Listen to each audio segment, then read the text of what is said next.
Happy President's Day! So obviously that means we're going to be talking about the presidents. And with the assist, get it because the women's hockey team won today, is the periodic table of the presidents, which is created by Griffin Gonzalez. I got this special annotated version through a Kickstarter campaign.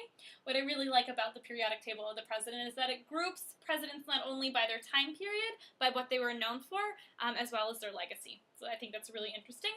If you'd like to know more, you can go to tableofpresidents.com. Today we're mostly going to talk about presidential power and the way that that has evolved, because that's something that's really interesting, because each man ultimately decides what the presidency is to him, because it's kind of living and breathing. So that's kind of really important. So that's what we're going to talk about. We'll go a little bit into some fun facts later, but mostly we're going to talk about presidential power.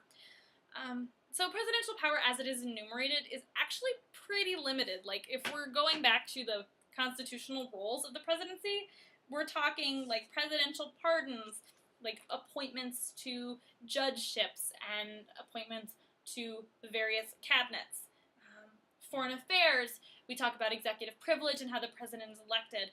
And more recently, the president became the person who was responsible for creating the budget of the United States. Like, the Congress controls the purse strings, but the president's the guy who's got to write the grocery list. And, you know, Congress can choose to fund things or not fund things, but the president is the one who, like, provides the budget or the initial working budget. So when we talk about the expansion of presidential power to include other things, like, we'll get to that, I suppose, we have to look at that kind of chronologically. The office of the president, as it was when John Quincy Adams was president, is nothing like the office of the president that Ronald Reagan had. And a lot of that is due to the expansion of presidential powers, which is something that happened incrementally, but it definitely happened, and it's grown exponentially since then. The first person, kind of patient zero when we talk about the expansion of the presidency and presidential powers and the role of the presidency, would have to be Andrew Jackson. Andrew Jackson gained his, like, fame, political power, notoriety through being a military hero. You know, in the War of 1812, he was known as Old Hickory. By the time he became president, he was definitely known as a populist, and he definitely, like, not really fell victim, but saw the role of the presidency as one as a patron. So that if, you know, he was your friend, or you owed him money, or he owed you money, he could kind of repay that favor by granting you a position in the government. And by the time Lincoln was president, one of the ways that he expanded the role of the presidency was to kind of disregard Congress whenever he wanted, especially when it came to things like troop expansion and troop placement during the Civil War, as well as, you know, little thing we like to call habeas corpus. When Lincoln was president during the Civil War, if you were suspected of being like a traitor, a traitorous Confederate, he would throw you in, he'd have you imprisoned, you know, even if there was no, like, proof. And he's remembered as, like, the best president of all time. I just think that's really funny. That's not how we remember Abraham Lincoln, but that's definitely something that he did to increase presidential power, especially in times of war. Teddy Roosevelt was known to have a bully pulpit, and what that refers to is having the ears of the nation, so that if Teddy Roosevelt wanted something to be on the minds of Americans, he just had to talk about it, and then it was something that everybody was concerned about. But what Teddy Roosevelt did was he used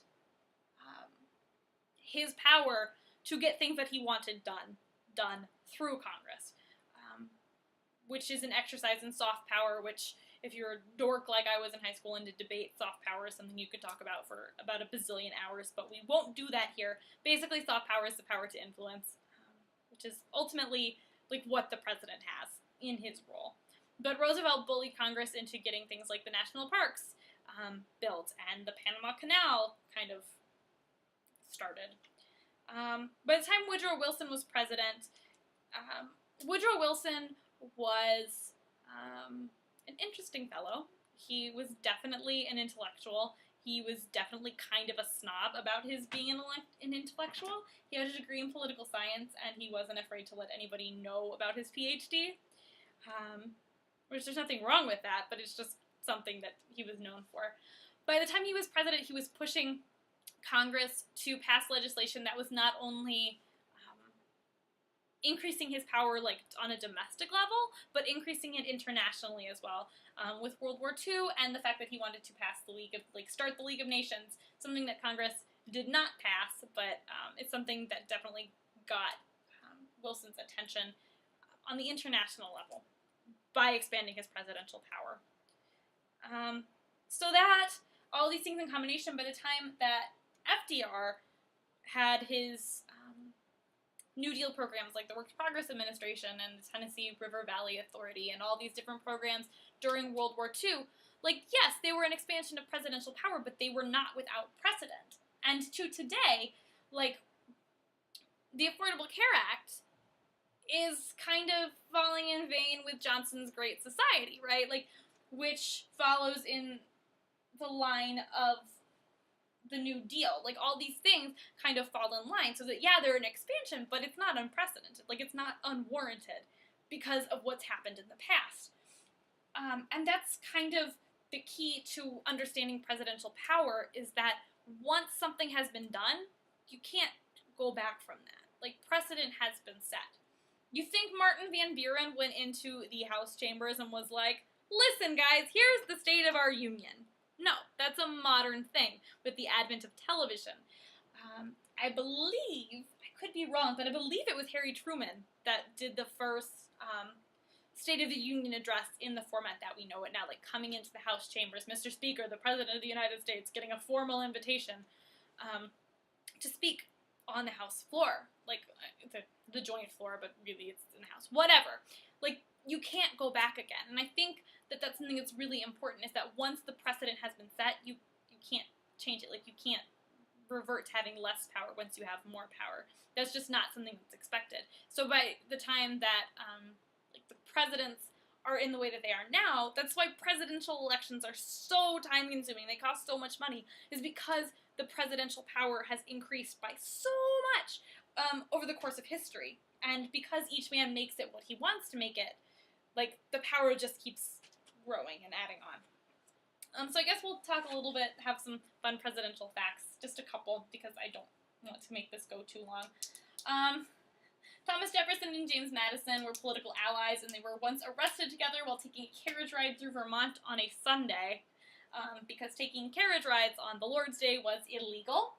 President Monroe was an advocate for the relocation of free African Americans to Africa, and because of this, the capital of Liberia is called Monrovia. Gerald Ford was adopted, and his birth name was Leslie. He's actually a king. His name was Leslie Lynch King, Jr. He was adopted, and later went on to play football for the University of Michigan, which makes it even more hilarious that he hit his head on the door to Air Force One. George Washington spent 7% of his presidential salary on alcohol, which kind of brings us full circle to President's Day in general. President's Day was initially celebrated on Washington's birthday, which is February 20th, until it was overhauled in the early 20th century to fall on Mondays so that federal employees could have an extra holiday, which is really, really hilarious. Get some 3-day weekends up in her. Have a really great President's Day. I hope you enjoyed learning about presidential power.